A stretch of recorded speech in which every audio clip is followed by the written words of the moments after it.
When multiplying simple radical terms, simply combine the two radicands. So the square root of 3 times the square root of 2 is the square root of 6. The square root of 5 times the square root of 7 is the square root of 35. The square root of 5 times the square root of 5 is the square root of 25, which equals 5. That would be the simplest form. Square root of 8 times the square root of 12 is the square root of 96, but we can break that down. The square root of 96 has a perfect square in it, and maybe you don't know what that is right off the bat, so I'm going to actually backtrack and do the square root of 8 times the square root of 12 and break each of those down. Square root of 4 times the square root of 2, and 12 is the square root of 4 times the square root of 3. The square root of 4 is 2 root 2 for 8, and for 12 it's 2 root 3. This is still being multiplied, so I'm going to multiply the coefficients 2 and 2 to make 4, and the radicands 2 and 3 to make root 6. This is what I would consider the long way, and the short way is to combine 8 and 12 to make 96, and then 16 times 6 is 96. 16 is the largest perfect square. The square root of 16 is 4, and then we have root 6. Both ways we get 4 root 6, but this is what I would consider the easier way, but you can still get the answer doing them separately. For the square root of 20 times the square root of 30, we get the square root of 600, which can be broken down into the square root of 100 times the square root of 6, which is 10 root 6. For the square root of 6 times the square root of 15, we have the square root of 90, and the square root of 90 can be broken into the square root of 9 times the square root of 10, which is 3 root 10. Try a few problems below on your own, and then when you're ready to check, hit play.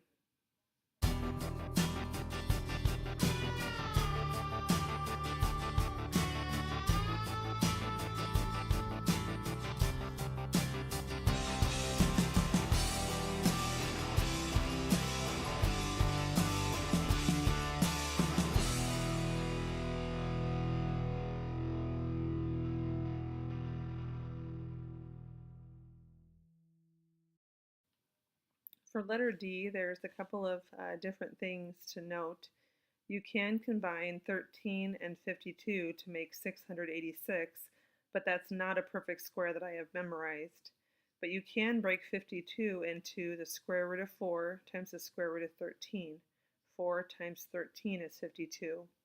So what we have left is the square root of 13 times the square root of 13 times the square root of 4. Well, the square root of 13 times the square root of 13 is the square root of 169, which is 13. And the square root of 2, or 4, which is equal to 2, we're left with 13 times 2, which is 26. And if we actually check that, SQRT 686, we get the square root of 686 to be 26.19, which is not exactly 26. I must have multiplied. Right here, this should be a 2, and this should be 676. So the square root of 676 is 26. For the next example, we have multiplying radical terms with coefficients. And so the simplest way to do this is to, first of all, multiply the coefficients. So in this case, 3 times 5 is 15. And then 6 times 14 is 84. But we can't stop there because we need to make sure that we don't have any perfect squares that we can simplify here. So the square root of 84 is the square root of 4 times the square root of 21. and the square root of 4 is 2, so that 2 gets to come out with the 15, and now 15 times 2 is 30, and then the square root of 21 stays the square root of 21. Let's take another look at one of those. Simplify the coefficients by multiplying negative 2 times 3, which is negative 6. Then we have 20 times 15. 20 times 15 is 300. 300 can be broken down into the square root of 100 times the square root of 3. The square root of 100 is 10. The 10 joins the negative 6 already out there. Negative 6 times 10 is negative 60, and then root 3 stays. Try the next couple on your own.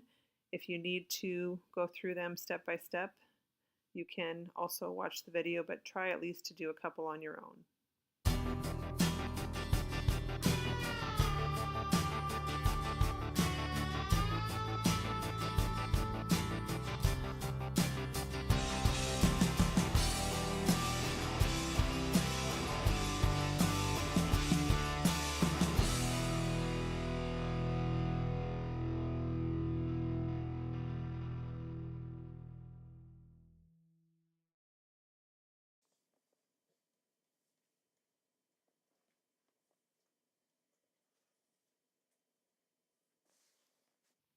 Again, you can multiply the radicands to simplify, but in this case, if you can't think of a perfect square for 192, let's just break down the square root of 8 and the square root of 24 separately.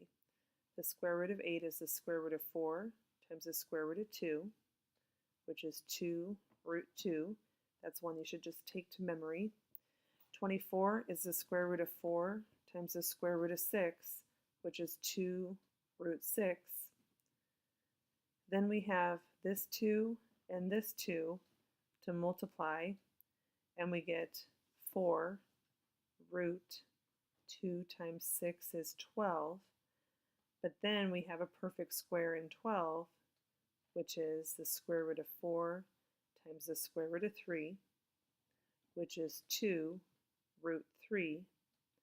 This 2 gets multiplied by the 4 to get 8 root 3. And then if you go back to the beginning, there's a 3 and a negative 1. So this 8 is now negative 24 root 3. Both ways will get you the right answer. If you multiply 8 times 24 and get 192, that breaks into the square root of 64 times the square root of 3, which is 8 root 3. Both ways get you the right answer, but as long as you show your steps, you'll find the answer either way. Taking it a step further, we have multiplying radical terms with variables.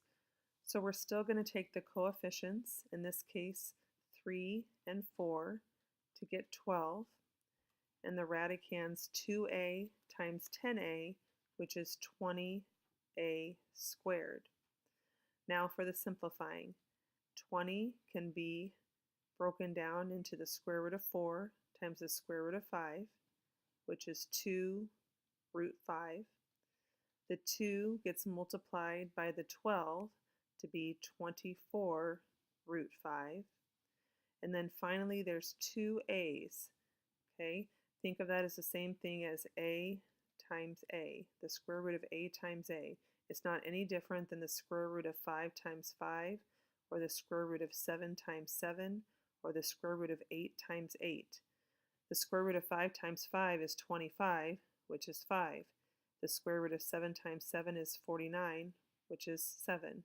The square root of 8 times 8 is the square root of 64, which is 8. So the square root of a times a is a. That a joins the 24 out front, so your final answer is 24a root 5. Let's break that problem down again with this other example. Multiply your coefficients. 2 times 3 is 6. Then we have 20 times 15, which is 300. we have x cubed and x cubed, which is x to the 6th. P to the 4th and p to the 3rd would be p to the 7th. Remember our multiplying rule, we add the exponents. P to the 4th times p to the 3rd equals p to the 7th. That's not any different than saying p times p, which is 7p. Now let's simplify. 300 can be broken down into the square root of 100 times the square root of 3, which is 10 root 3. The 10 gets multiplied by the 6 to make 60 root 3. Now let's deal with the x's and the p's. 2 x's get to pair up and move out, just like over here we had 2 a's and then 1 moved out. So we have 3 pairs of x's. So x cubed is what joins the 60. We also have p to the 7th.